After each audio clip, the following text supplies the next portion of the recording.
مخجلات دريرسون أسوق أجلاتي تركان فين ركوك أبسون أورمو مدتفرو راف أكا متياتي استهي أكا قرموتي قرما جرتو مرة ججبيسون برباتشي سادا چراقين غرسين قرم تقرو تركو جرتو فرمات أرقم سيفتو ملي تركو جرتو درنو هميسي تتهو هنقبت خيسافو injifannoolee hanga ammaatti argamanii fi wantoota bu'uura ta'an akka hin falleessine of eeggannoo cimtuu qabaachuu feesisa. Murni dhiheenya kanaas bahe tokko jechoota haaraa waliin mul'ate. Jechoota kana keessaa jechoonni lama yookiin terminologies waan qabsoon Oromoo hanga ammaa himachaa turtee fi yookiin political narrative maalummaa qabsoo tanaatis falleessu ta'uu isaanii ibsuu fi hubachiisuu barbaachisa. Jechoonni baanaman kuni gaafii Oromoo gaafii sabaatirraa gara gaafii mirga amboommiitti gadi buusan. Oromoo ammoo gurmuu akka sabaatti of dandahee ejju ta'urraa kan gara garee afaanitti yookiin linguistic groupitti gadi cabsan ta'uudha agarra. Dubbiin lameen tunniin injifannoolee hanga ammaatti gonfannanii gaagaan karaa nuuf hafe keessattis gufuu fi sakaallaa nutti ta'uus ni malan. Kanaafis jechoonni kun gadi baafamanii ummatatti dhiyaatanii afanfaajjii osoo hin uumin warri yookiin gareen dubbiin tun irraa maddite dhimmi kun duumeysa balaa dorrobe ta'uu akka hubatan yaaliin godhamteeti turte.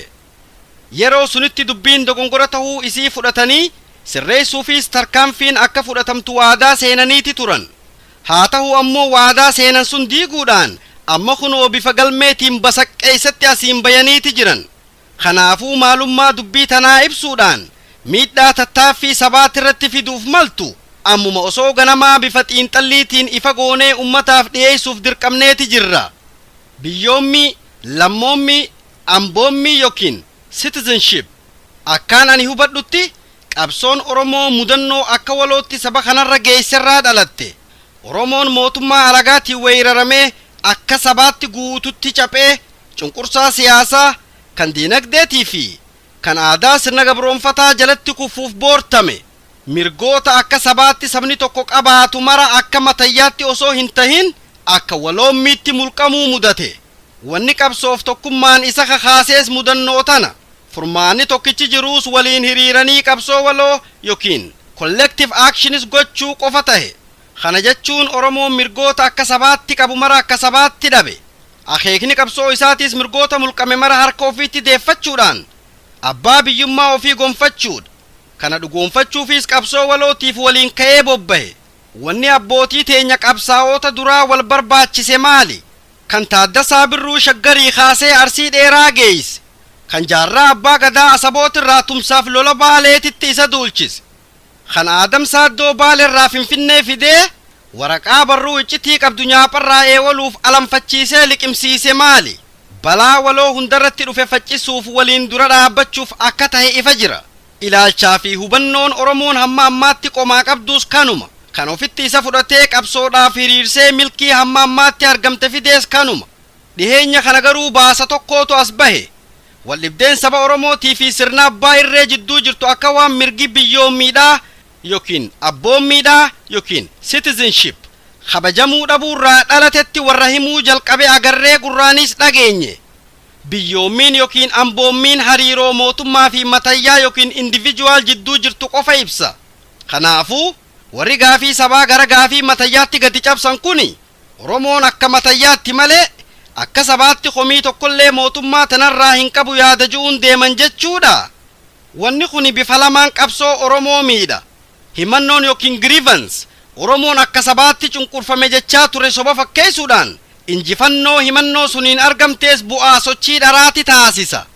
Yookiin ammoo eekaleessa Oromoon akka sabaatti cunqurfamee jira.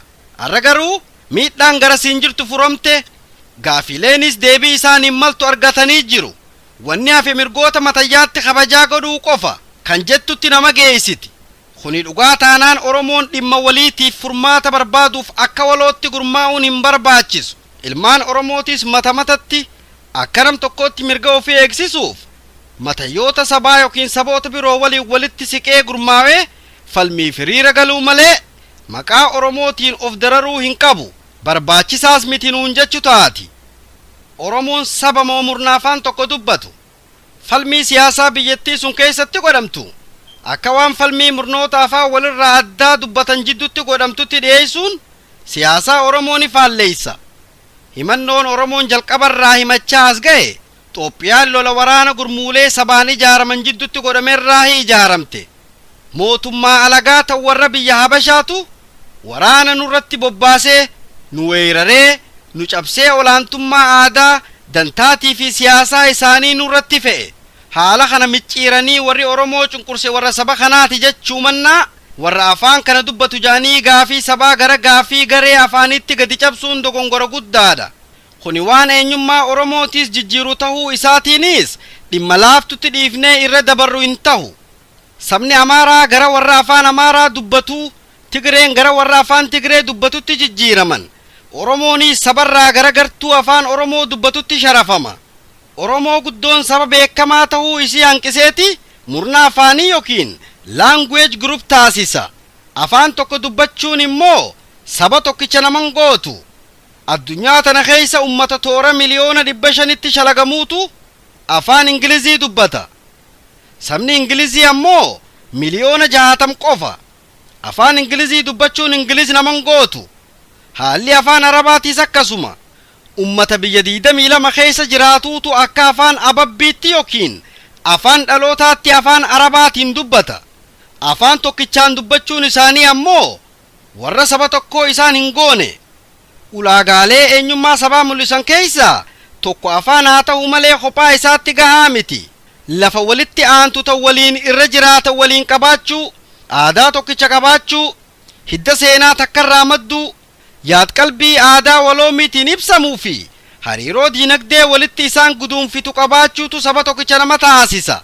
gurmuuleen ulaagaalee kana guututti qaban Itoophiyaa keessa jiraachuu haalanii waa'ee murnoota afaanii dubbachuun sababaa fi galii siyaasaati qaba biyyiitti sun sabootarraa osoo hin ta'in murnoota afaanirraa ijaaramte jechuun durumarraa cunqursaan sabaa hin turre arraas olaantummaan saba Tigree hin jirtu jechuudha taha haaluma kanaan gaafii sabaa kaasuun kaleessaa saqa malee arraas ka'uun hin malle jechuudha taha jechoonni akkanaa babahuun sababa qaba dur nyaaphaatu qabsoo oromootiin mormuuf itti fayyadama kunis miidhaa akka sabaatti irraan gayaa turan waakkachuufi akkasumattis oromoon akka sabaatti gurmaawee humna guddaa dantaa siyaasaatii fi kan diinagdee diinni haqa malee dhuunfate harkaa buufachuu akkan dandeenye dhoowwuuf ture wanni jarri keenya amma jechoota kana ergifataniif ammoo gaafii oromoo laaffisuun diina garaa laaffisee alagaa biraatirraayis naatoo nuuf horatee qabsoo teenyaas nuuf saffisa yaada juurraa kan madde fakkaata